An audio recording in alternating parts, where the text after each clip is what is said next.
how he had approached a young man, pleading for just a single sip of water, only to be met with a cold, "Why don't you buy your own?" The sting of that rejection had hurt more than the thirst. It had made him feel invisible, a ghost in his own city. But today, the heat became unbearable. Seeing a young woman nearby, he gathered his last bit of courage. "Dear, can I get a sip of water?" he rasped. Without a second of hesitation, she handed him her bottle. "Yes, uncle. Drink as much as you want." As the cool water brought him back to life, the dam of his heart finally broke. He began to tell her his story. He spoke of the grueling afternoon shifts he took because the road had to be cleaned 3 times a day. He spoke of his wife waiting at home. And then his voice dropped to a whisper as he spoke of his son. "He is in America now," the old man said, his eyes glazing over.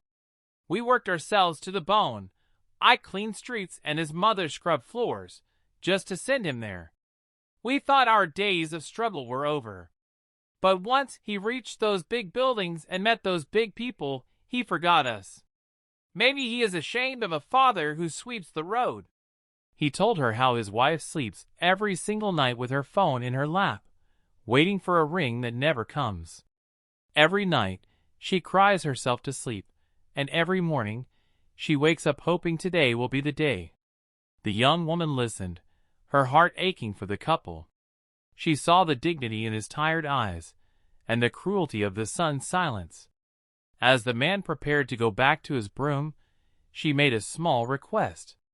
"Uncle, can you give me your wife's phone number?"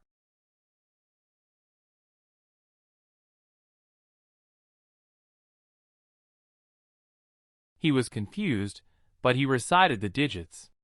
He didn't know that later that night, as his wife sat in their dim home staring at a silent screen, the phone would finally vibrate. "Hello?" the mother answered, her voice trembling. "Mom, it's me. How are you?" The voice on the other end was muffled, disguised by a bad network connection. But to the mother, it was the sweetest sound in the world. It was her. "Summit!" The young woman, sitting alone in her room, held the phone tight, mimicking a son's affection to bridge a gap she didn't create. "I'm busy, Mom, but I'll call you every day at this time from now on," she promised. In that small house, the air changed. The elderly man watched his wife's face light up with a joy he hadn't seen in years. "I told you," she cried out to him. "Our son hasn't forgotten us. He was just busy." The man smiled, finally finding peace, unaware that his son was still a world away, but that a stranger had decided to become the family he needed.